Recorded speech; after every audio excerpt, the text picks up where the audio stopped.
Thank you. And thank you to everybody for coming braving the elements today. It wasn't the most clement day to get it. So, I'm going to talk about the missing 650 million.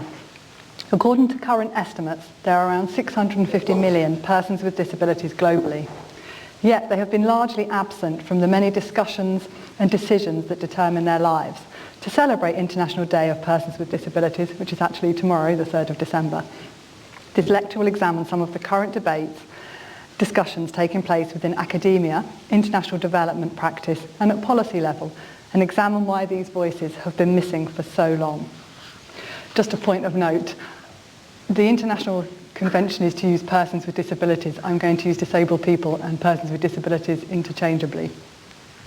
Just to give you a bit of context and some background information, of the 650 million persons with disabilities worldwide, which equates to roughly 7 to 10% of the global population, about 80% of them live in developing countries. That's more than 400 million people. They tend, of course, then to be living in the poorest countries and be amongst the poorest of the poor. A colleague of ours, Roger Riddell, calls them the world's biggest minority. Many more are indirectly affected. The United Nations estimate that 25% of a population is indirectly affected by disability one way or another. For example, if they live in a household with a family member who has a disability. So what does this mean for persons with disabilities? Why are they missing?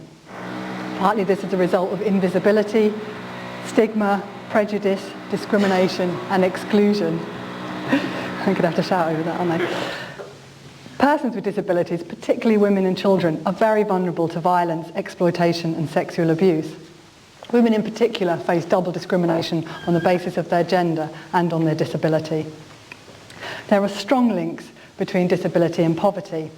Whilst anyone can be born with or acquire a disability or an impairment, poor people are significantly more likely to become disabled because poor people have less access to safe maternal and child health practices, to clean water, to food, to healthcare, to education and adequate living conditions. And once disabled, they are much more likely to fall to the very bottom of the economic ladder. Poorer people also have limited representation and political participation, such as voting rights, and all of these factors can contribute to the circumstances which lead to the systemic, entrenched social exclusion and marginalisation of persons with disabilities. In many developing countries across the globe, these factors are also accentuated by conditions of conflict and other humanitarian emergencies. They also have very limited access to things like employment. Persons with disabilities are statistically less likely to be in formal employment. According to the International Labour Organization, the UN Office for Issues Around Work, unemployment for persons with disabilities is thought to be around 80% in the developing world. It's not much better in industrialised countries. It's estimated by the ILO to be between 50 and 70% within industrialised countries. But also things like access to healthcare. Persons with disabilities are routinely denied access to healthcare. For example, it has been noted that less than 5% of persons with disability who require rehabilitation services have access to them in developing countries. And the WHO estimate, the World Health Organization estimates that over 20 million women acquire disabilities, particularly obstetric fistulas, as a result of complications during pregnancy and childbirth. Neither is the education sector much better. According to the current estimates by United Nations Education UNESCO, around 97% of all disabled adults are illiterate, and over 90% of disabled children in developing countries do not attend school.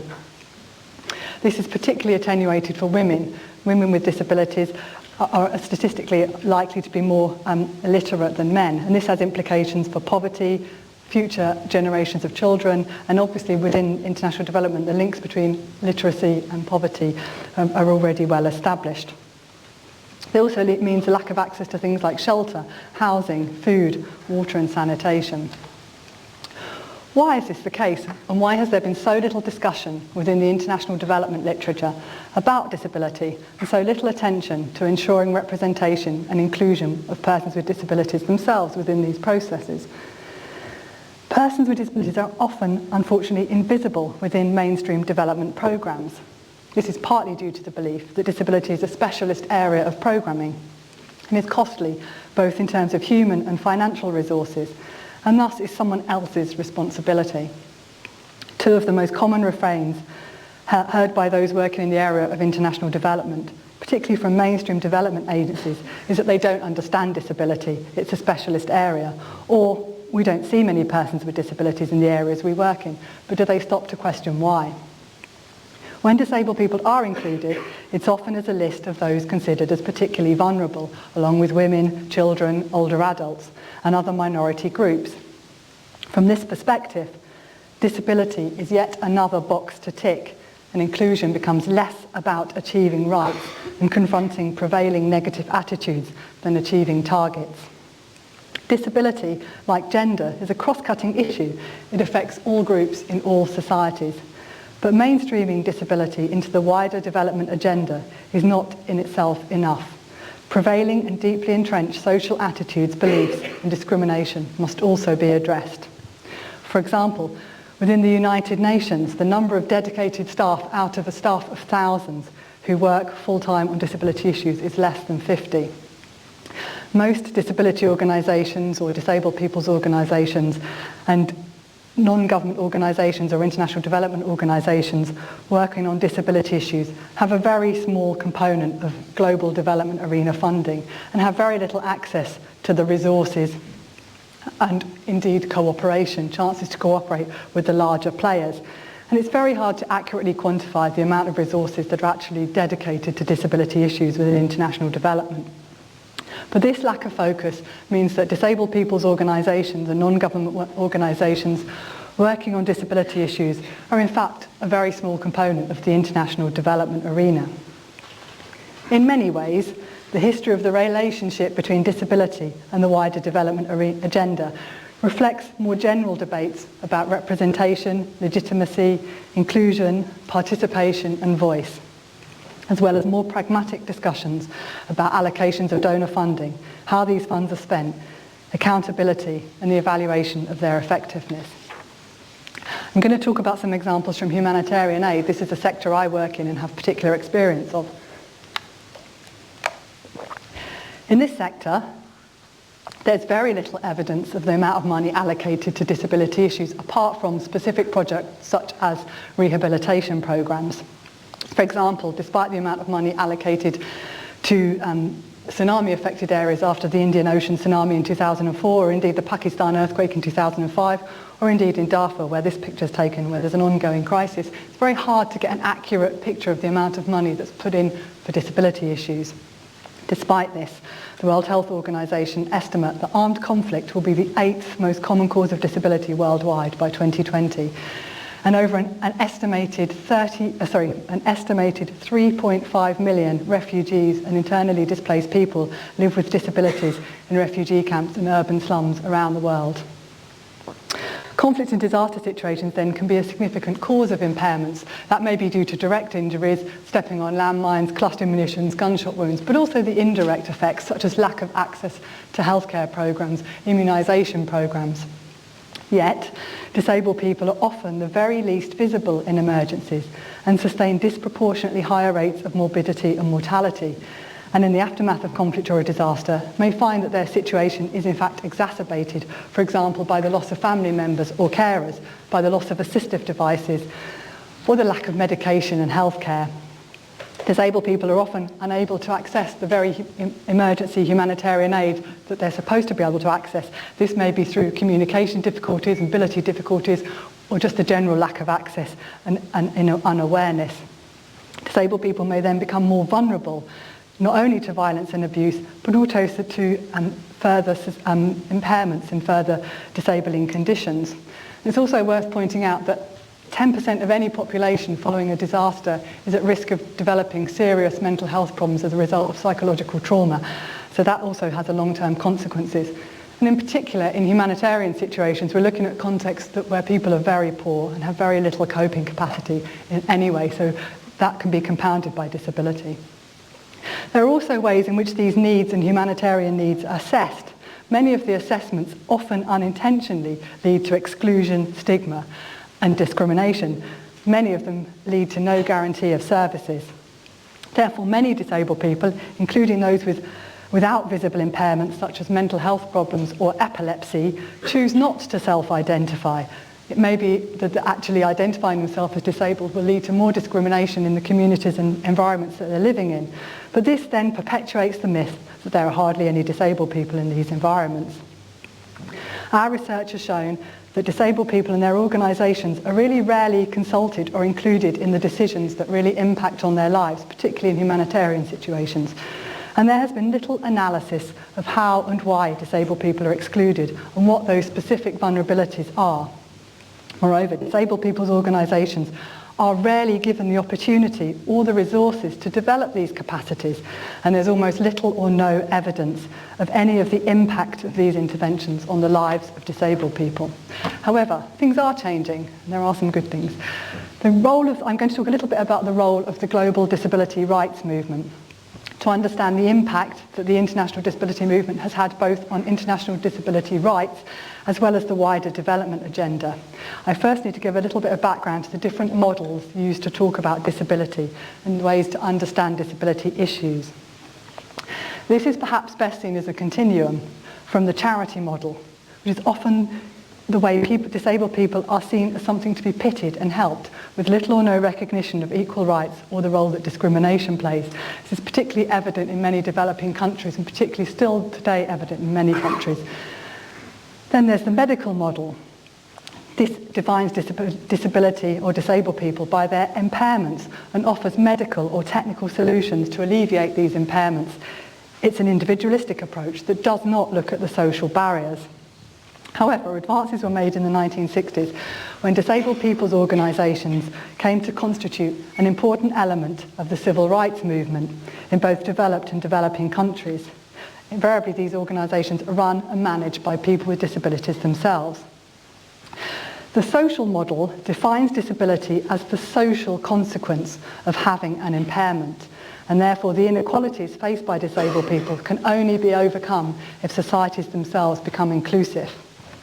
Really, only since the late 1960s did disability come to be conceived as a socio-political issue. It's argued that many of these, the charity and medical models still predominate in many areas today. The social model is underpinned by human rights and a human rights-based model. And disabled people's organisations have come to constitute an important element of civil society in both developed and developing countries. Their principal mandate is to advocate for the implementation of a rights-based approach to disability policy and practice, and nothing about us without us, or it's not a very good picture. The other is a campaign in Sri Lanka, headed by Leonard, Cheshire Disability. The rights-based model focuses on facilitating participation, inclusion and representation. Crucial to this approach is the active engagement of civil society movements, particularly in developing countries. But simply claiming to implement a human rights approach in policy and programming does not automatically ensure that all activities undertaken by governments, donors and civil society institutions will guarantee those rights. The inclusion of disability issues within the international development arena began in earnest in the mid-1970s and was mainly concerned with the provision of disability services in developing countries, particularly community-based rehabilitation. As community-based rehabilitation, or CBR as it's often known, was originally conceived, it was essentially based on the principles of the medical model, but adapted to suit rural environments. It's important to highlight that the disability movement is not against the provision of disability services per se, but rather it's a question of who has control of determining how such services are provided, managed and evaluated. It's also very important to note that the World Health Organization have just released, after a very long discussion, the new CBR guidelines. These are a very comprehensive, I think there's 7 booklets, sort of guides to community-based rehabilitation services in developing countries, and they really reflect the social and rights-based model and reflect this general shift. Nevertheless, a tension does remain between all these approaches, and this shift, perhaps exemplified by the new CBR guidelines, represents a more interactional model which supports this broader social model approach, which includes health and medical components such as rehabilitation, and is concerned more with finding and evaluating the most effective strategies for combating exclusion, discrimination and poverty. We might call these targeted approaches. These are somehow in contrast to a more mainstreamed approach in which disability is included, some say subsumed, as part of wider development and aid initiatives, in much the same way as gender is. The question is, how does this contribute to equity? But it's also important to note that the involvement in the work of the global disability rights movements has led to a huge gain. Since 2003, activists, practitioners and other stakeholders began meeting to discuss the possibility of a convention on the rights of persons with disabilities. By 2006, they had a convention drafted, and by May 2008, 20 member countries of the UN had signed and ratified the convention, thus ensuring it passed into international legislation. To date, 147 countries have signed the convention and 96 have ratified it. The first country to sign, for interest, was Jamaica. Other countries who signed very early on were Mexico, New Zealand and Vanuatu. And colleagues have told me that Vanuatu was particularly targeted because it only had 12 members within the UN, and therefore it was very easy to target them. Very important to tell you that the convention is the fastest signed human rights convention in UN history, and America has signed and ratified the convention. It's the 7th human rights convention. Nevertheless, it's still relatively under the radar. It's intended as a human rights instrument with an explicit social, developmental dimensions. It adopts a very broad categorisation of persons with disabilities and reaffirms that all persons with all types of disabilities must enjoy human rights and fundamental freedoms. It's quite clever. The definition here sort of exemplifies this link between the social and rights-based model. The definition is that disability is an evolving concept that results from the interaction between persons with impairments and attitudinal and environmental barriers that hinder their full and effective participation in society on an equal basis with others. This is a little bit drawn out again in the first article of the Convention, which goes on to say that persons with disabilities include those who have long-term physical, mental or sensory impairments, which in interaction with various barriers may hinder their full and effective participation in society on an equal basis with others.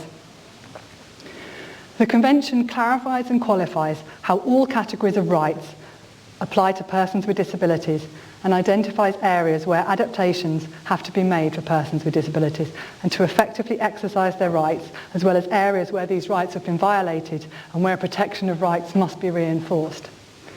However, the Convention should not be perceived as a panacea for eradicating the social exclusion and discrimination of persons with disabilities.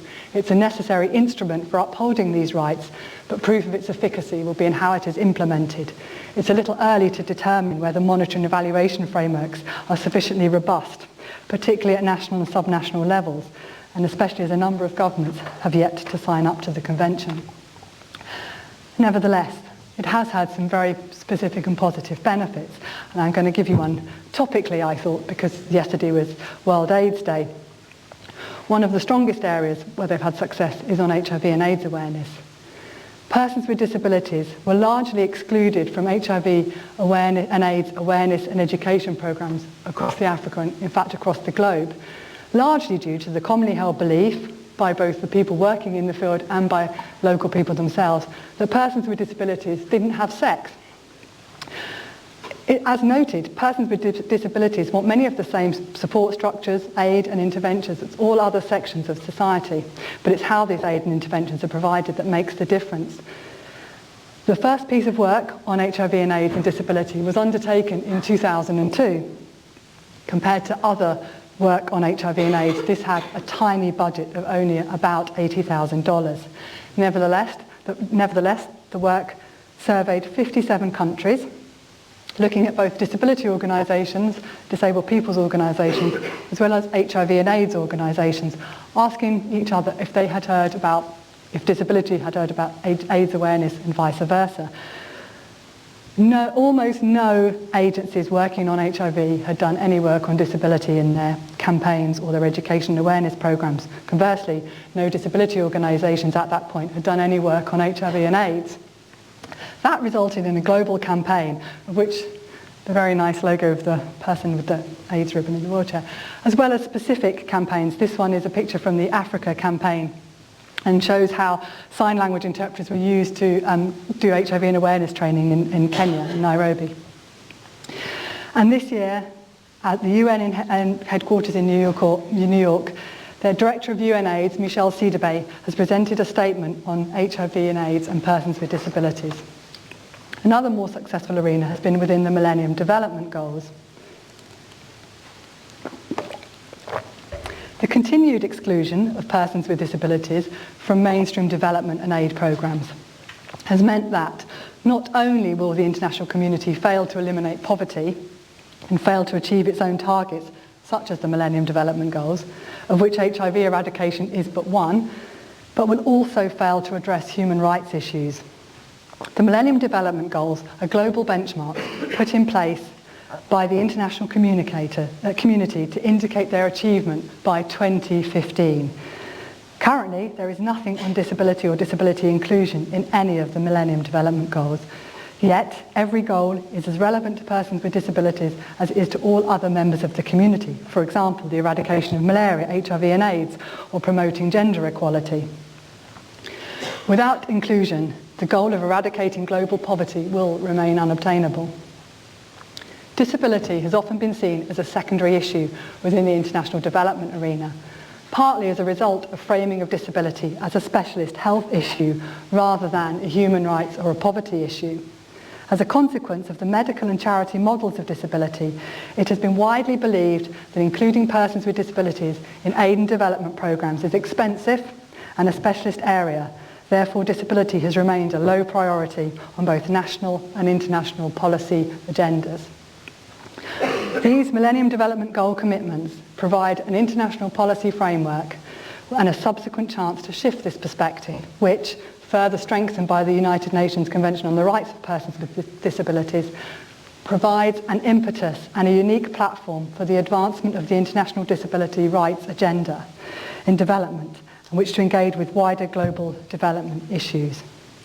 Again, some successful results of this have been a special committee set up by the United Nations to work on the inclusion of disability targets within the Millennium Development Goals, and a global call for action by the UN General Assembly. And lots of these discussions are now actually focusing on what's called the post-2015 agenda. What will happen when many of these targets, or most of these targets, won't be reached? What's going to happen after 2015? And returning to the humanitarian sector, my final examples come from the opportunities as well as the challenges that can emerge out of a crisis. It's often a hackneyed expression that a crisis is an opportunity. Crisis is an opportunity and a danger. It's an opportunity to really highlight the issues that disabled people have faced in societies in general. For example, the picture on the right, on your right, my right, your left, my right, is taken in Liberia, where I've been doing work for the past year with disabled people's organisations, looking at human rights issues for people who have been affected by conflict.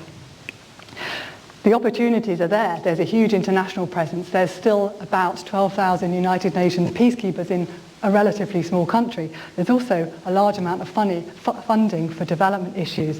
And this is bolstered by the convention. So we've been working very hard to really find out what the biggest issues are for disabled people in Liberia at this moment. The other picture comes from Banda Aceh, where many of you remember was very heavily destroyed by the tsunami in 2004. And this again is disabled people, parents of disabled children, communities getting together to campaign for wider issues about disability inclusion. Again, after the crisis, after the tsunami, there was a huge opportunity, big media presence, lots of resources, and significantly huge reconstruction opportunities. It's actually much easier to campaign for accessible schools, accessible hospitals and accessible public buildings when they need to be rebuilt from scratch than it is to try and make already existing buildings accessible. Again, as I mentioned earlier, more recent work on needs assessments, particularly in the emergency context, has focused more on the analysis of the context or the situation rather than on specific vulnerabilities. For some marginalised groups, assuming that everyone is the same, homogenising them, is at best ineffectual and can be downright dangerous. As was noted earlier, if people are invisible, if they can't access information and there's a lack of awareness, how are they accessing any kind of aid or humanitarian intervention? We need to understand and celebrate diversity. From a rights-based perspective, being an older adult, being a woman or a person with disabilities does not make you more vulnerable per se. Rather, it is a lack of access, information and support which exacerbates this vulnerability. From a rights-based perspective, everyone has the equal opportunity to access the same services and facilities. This does not negate the issue that some people do require more support and assistance to attain these, and more protection when they're unable to do so. But the key point is, it's not that the needs are any different for persons with disabilities, it's how they are delivered that make the biggest difference. And by way of a second example, one of my roles over the past year has been as the global focal point for disability and the revision of the Sphere Handbook on minimum standards in emergencies. The Sphere project emerged as one of the leading examples of standards for humanitarian practice in the mid-1990s. This was really a result of a kind of global call to do better after the conflicts in Goma, Rwanda and Bosnia, as many of you may remember. The global response was seemed to be somehow ineffective. So the handbook focuses on what to do to ensure effective humanitarian interventions, focusing particularly on 4 key technical sectors: health, water and sanitation, food and nutrition, and shelter. It is still and continues to be one of the most widely used technical handbooks in the humanitarian sector.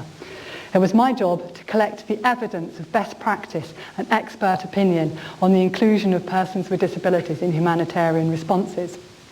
The current revision is due to be completed in April 2011, and it's been a real chance to reflect on these challenges and opportunities.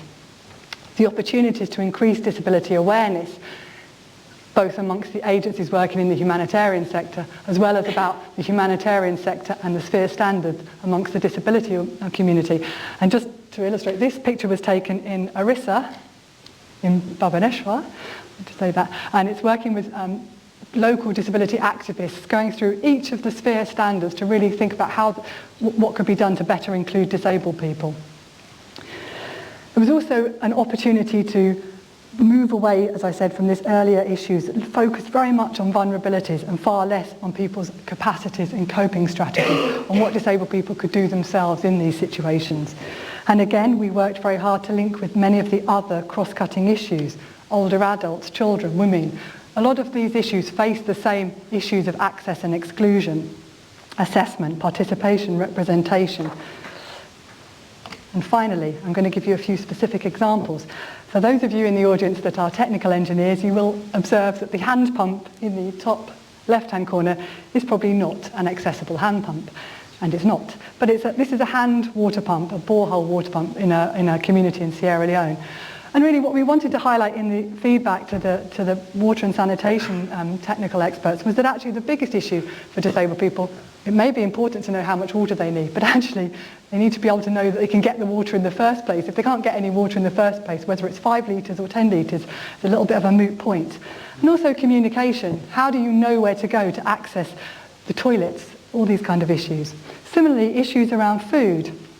Of course, it's very important to know nutritional standards and nutritional qualities of food. But equally, if you can't actually get to the food in the first place, for example, this is taken in Pakistan after the earthquake, if you're a person with mobility difficulties, trying to pick up a 5 kilo sack of rice or flour is very challenging. How do you do that yourself? So again, we focused on access, availability, communication and information. Similarly, the picture of the ladies outside the shelter. That's actually taken in Sri Lanka, not after the tsunami, but after 23 years of civil war. Again, the issues around shelter, particularly around whether the shelter is accessible, of course, is important, but again about access, but also to think about when people are coming out of these shelters, when people are transitioning home, where are they going to go? Huge issues for people with disabilities about land rights and housing ownership. And finally, health. This is again in the Pakistan earthquake, doing some outdoor clinic surgery. And again, whilst we acknowledge that disabled people may well have medical conditions, they also need access to general health care, in particular access to sexual and reproductive health. So these were just some specific examples. I work mainly in a research centre, so a lot of the work we do is focusing on the gaps in this research areas. In particular, we have an opportunity to work across other University College London departments and really try to develop this idea of a cross-cutting issues about disability. We're also fortunate to be funded by the UK Government's Department for International Development. We have something called a cross-cutting disability research programme, which again focuses on working with other DFID-funded research programs to put a disability component into their work. Again, in an attempt to stop this kind of silo of disability and to get people to really think about disability in their own work. And it's really been a challenge, but also some very interesting outcomes from that. We undertake a lot of reviews. Much of the current data about persons and populations of people with disabilities is anecdotal and lacks any kind of strong evidence base. Reviews can give a state-of-the-art perspective as well as highlight the gaps and needs for further research. This particularly includes work on poverty, and as I said earlier, initial work being done reflects the trends that as countries get wealthier, inequalities increase. This isn't just income inequalities. Poverty can be a really very great leveller, and as people become wealthier, those gaps and those inequalities increase significantly. The gaps between the disabled and non-disabled people really increases, and there's a small but growing body of literature, particularly nuanced literature, exploring the correlations between poverty, socioeconomic inequalities, and disability prevalence. This really looks at the notion of multidimensional poverty based on Amartya Sen's work. And it looks away from solely an economic perspective to look at equality of access to things like education and employment. And as you hopefully have seen from the examples I've given, these gaps are strong for people with disabilities. We're also researching new and more effective ways of assessing disability, not just from a medical or a charity perspective and away from an impairment-based perspective, but looking at the interaction between the person, their impairment and their environment, and looking particularly at the barriers to do that. We also focus a lot on getting this research into practice. It's a common refrain that it's no good doing all this research if it sits on a shelf in somebody's department.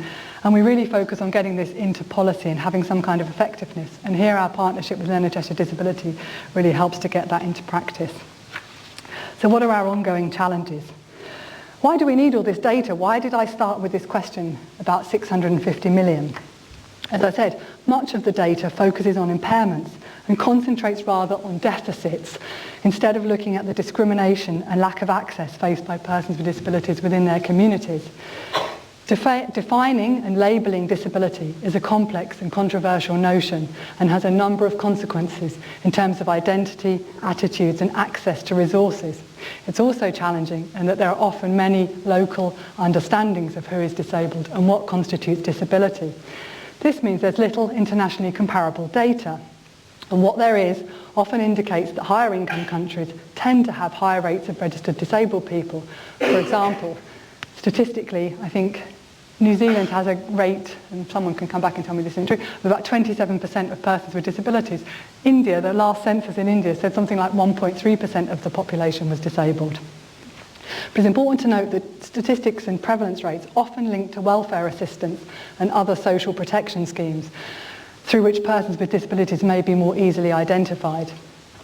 Despite this, economic and political conditions in developing countries are considered to be a major cause of the presumed higher disability prevalence rates.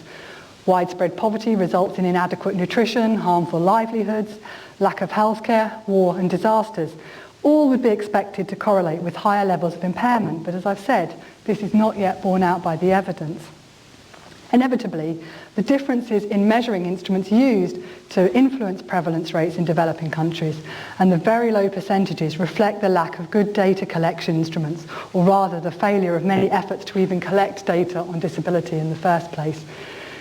Partly because of the lack of evidence about data, a commonly heard refrain, again as I said earlier, is that persons with disabilities therefore do not constitute a significant percentage of the population, and they're not visibly accessing programs. This has implications for funding allocation, service delivery, and the evaluation of inclusion. But it also raises questions about how agencies undertake assessments about poverty and inclusion, and whose voices are being listened to, and how these voices are understood. So on the one hand, stakeholders, the donors, the governments, the research communities, the disabled people's organisations and the international organisations need to have a better idea of the number of persons with disabilities. But on the other hand, there's far less attention devoted to why people have become disabled and what happens to them over time. Which brings us to other challenges.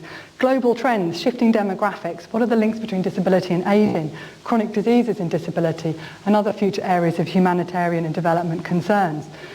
The Convention does give us all something to be cautiously optimistic about, But this optimism must be tempered by how well it is implemented at national level, how these efforts are evaluated, and what the impact is on the lives of persons with disabilities, as well as the efforts on behalf of all those working in international development to ensure that all of our research, our programmes and policies are undertaken in a genuinely inclusive day.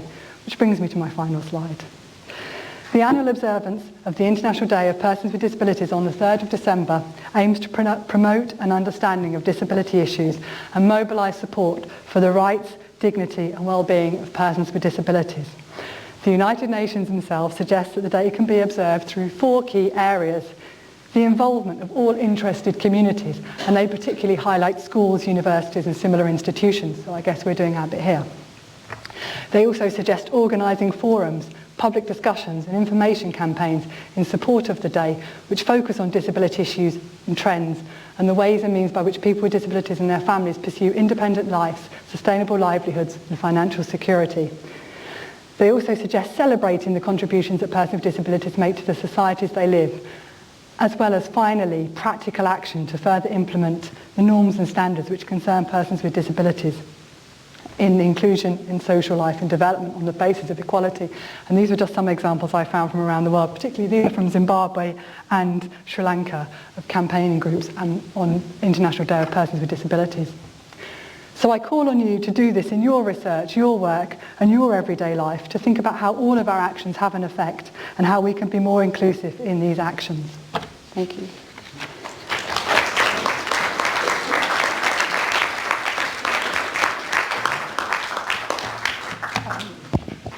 Well, thank you very much, Maria.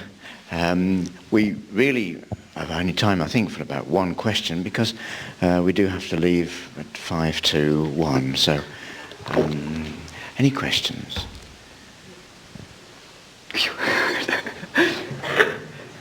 Yeah, over there. Hi. There's a microphone coming to you. My student. Yes, excuse me. I just wanted to know, in terms of the revision for the sphere process, it's great that disabilities now will be more included, in the sense that in the last handbook it was one of the main transversal axes, but it wasn't as much included as probably should have been. My interested question was, how has been done the revision process for the other transversal axes, and is there any cross-sectional approach of multiple so-called vulnerabilities that will be included in the next sphere handbook for practitioners on the field? Thank you. A very good question, thank you. The question was really about the revision process. The sphere process is a very inclusive one, and the idea is that we did global consultations. Many of these were email-based, but we also tried to do in-country consultations where possible, and that has been relatively successful. But a gap identified, as you rightly say, is linking with other cross-cutting issues. For example, of course, within the groups we had women, we may well have had older people, but the recommendation for the next revision, which will probably be in 5 years' time, is to try and think a bit better how to draw together all of the so-called vulnerable groups and have them really working together to identify a lot of the challenges I've highlighted here. Could be the same are the same for older adults and many of the other vulnerable groups, people with HIV and AIDS. So you're right, it's really a gap that we need to plug in the next one. We didn't have that much time to do it this time. Thank you very much, Maria, and thank you for the question. And I must call it a halt there. So it reminds me to thank Maria, Kett. Thank you very much indeed for a very interesting lecture. Thank you. Bye. Thank you.